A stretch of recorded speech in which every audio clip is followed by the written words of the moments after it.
बार एक व्यक्ति था, सेठ जी था, और सेठ जी जो था खूब पैसा कमा रहा था और उसी में बिजी रहता था, पैसा कमाने में बिजी रहता था। उसने अपनी वाइफ को इंस्ट्रक्शन दे दिया, तेरे को जहां सत्संग में जाना। उसकी वाइफ बड़ी आध्यात्मिक विचार वाली थी, तो उसको इंस्ट्रक्शन दे दिया, तेरे को जहां आध्यात्मिक प्रवचन में जाना है, जहां कोई अच्छा कार्य करना है, जो तेरे को दान करना है तुम करो, लेकिन मुझे नहीं कहना। मैं तेरे को फ्रीडम देता हूं, मुझे नहीं कहना, चलो। तो वाइफ ने कहा ठीक है। अब वाइफ को जब परमिशन मिल गई, वो जाती थी प्रवचन सुनने के लिए, सत्संग सुनने के लिए, कोई ना कोई अच्छा काम भी करती थी, दान करती थी, पुण्य करती थी, है ना। लेकिन एक दिन ऐसा हुआ कि उसके शहर में कोई बहुत बड़ा महात्मा आया और किसी ने उसको कहा कि इस महात्मा की वाणी जो सुन लेता है ना, उसमें परिवर्तन आ जाता है। तो उसने सोचा, सेठ जी ऐसे तो बदलने वाले हैं नहीं, अगर ये महात्मा का प्रवचन सुनेगा तो बदल जाएगा, क्या मालूम। तो उस दिन उसने घर में आकर जिद किया और जिद करके अपने पति से कहा, सेठ जी से कहा, आप चलो, आधा घंटे के लिए भी चलो, महात्मा, बहुत बड़े महात्मा आए हैं, उसका प्रवचन सुनने के लिए चलो। वो सेठ जी ने कहा, मैंने तुमको मना किया है, तुमको जो करना है, जहां जाना है जाओ, मुझे नहीं कहना। ऐसे होते हैं ना कई भाई, बिजनेस में बहुत बिजी है, तो कहा तुमको जहां जाना है जाओ, मुझे नहीं कहना। तो फिर जो है वो जिद किया, नहीं आप नहीं चलेंगे तो मैं भी नहीं जाऊंगी, मैं भी आज से सब भक्ति आदि सब छोड़ दूंगी, ऐसे जिद किया, है ना, स्त्री हट कहते हैं ना, स्त्री हट किया। तो पति ने कहा, अच्छा ठीक है, आधा घंटे के लिए आऊंगा, बस ज्यादा नहीं। कहा ठीक है, आधा घंटे के लिए आओ। तो उस दिन वो गया, सोचे, अब वो पत्नी ने सोचा आधा घंटा बैठेगा, उसको अच्छा लगेगा तो पूरा भी सुनेगा, क्या मालूम। ऐसे होते हैं ना, कहीं आते हैं आधा घंटा सुनने के लिए, फिर अच्छा लगा तो पूरा सुनने के लिए बैठ जाते हैं। तो उस दिन जो है वो महात्मा का प्रवचन चला, तो महात्मा ने कहा, खाली हाथ आए थे, खाली हाथ जाना है, यहां कमाया हुआ यहां ही खत्म हो जाएगा, साथ चलने वाला नहीं। तो वो सेठ जी को बड़ा टेंशन हो गया, मैं इतना पैसा कमा रहा हूं, किसके लिए कमा रहा हूं, ये मेरे साथ कुछ नहीं चलेगा।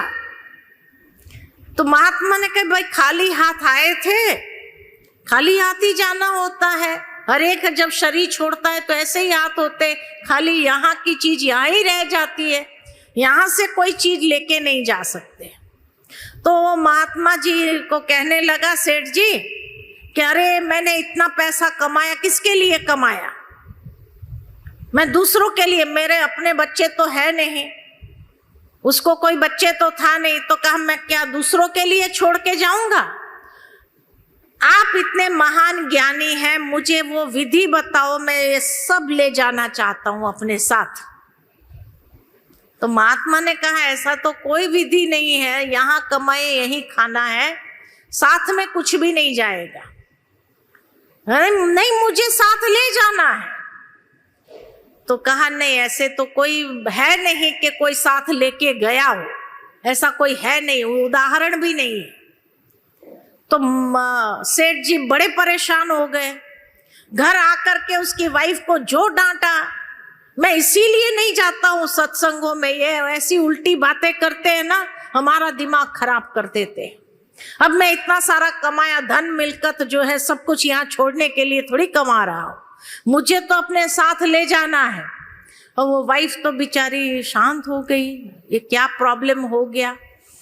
फिर जो है वो हर एक सत्संग में जाकर के हर एक से पूछने लगा, मुझे विधि बताओ, यहाँ से ये सब ले जाना है। हर कोई कहे भाई खाली हाथ आए, खाली हाथ जाना है, लेके तो नहीं गया, आज तक कोई लेके नहीं गया, तुम कैसे ले जाएगा। फिर इतने में एक ब्रह्मा कुमार मिला, तो ब्रह्मा कुमार को कहा कि भाई तुम्हारे पास कोई विधि है, मैं जो ये कमाया है सब साथ ले जाना चाहता हूं। ब्रह्मा कुमार ने कहा हाँ ले जा सकते हैं, सब ले जा सकते हैं, जो चाहिए ले जा सकते हैं। अच्छा बोले, सबने तो मना किया, इतने बड़े बड़े महात्माओं ने मना किया, तुम इतना छोटा सा लड़का मेरे को कहता है सब कुछ ले जा सकते हैं। बोले हाँ ले जा सकते हैं। बोले कैसे ले जा सकते हैं बताओ।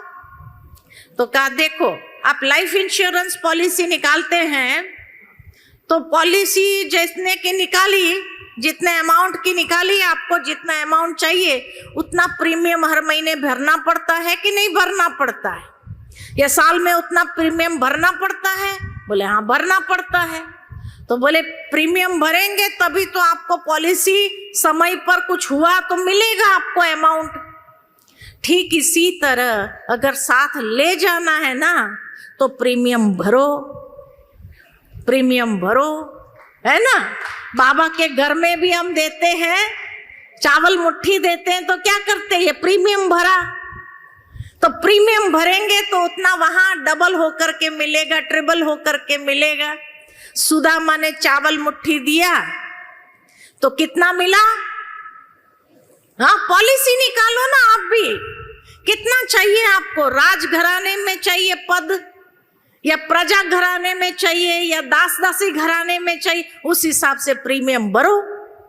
प्रीमियम भरेंगे तो मिलेगा। ठीक है, ठीक है। तो ये है बाबा के यज्ञ के कार्य में सहयोगी बनना, ये प्रीमियम भरना है।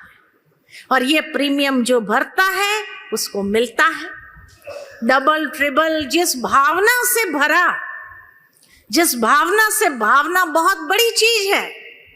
जितना यज्ञ स्नेही बन करके सहयोगी बने उतना वहां पर मिलेगा, है ना, उतना वहां मिलेगा। कबूल है, मंजूर है सभी को? कबूल है? हाँ तो प्रीमियम भरेंगे अभी। हाँ प्रीमियम भरो और पाओ जो चाहिए वो। इसीलिए बाबा कई बार मुरली में कहते हैं, कई लोग हॉस्पिटल में दान करते हैं, दूसरे जन्म में अच्छी हेल्थ मिलती है। कई लोग धर्मशाला में दान करते हैं तो दूसरे जन्म में मकान महल सब बड़ा मिलता है। बाबा के यज्ञ में एक एक पाई जो हमने लगाई है, स्नेही सहयोगी बन करके, बाबा के स्नेह में आकर के, उसका पदम गुना हिसाब भगवान ने दे दिया है। एक का पदम गुना, इतना कोई दुनिया में दे सकता है क्या? एक का पदम गुना दे सकता है? पदम कितना होता है पता है? पदम कितना होता है? लाख, करोड़, अरब, खरब, फिर हाँ शंख, नील, हाँ नील, शंख और पदम। नील, शंख, पदम, इतना एक का, 1 रुपए का इतना पदम, माना कितना हुआ? कितना जीरो लगता है पता है? हाँ कितना जीरो लगता है? 26 जीरो लगता है।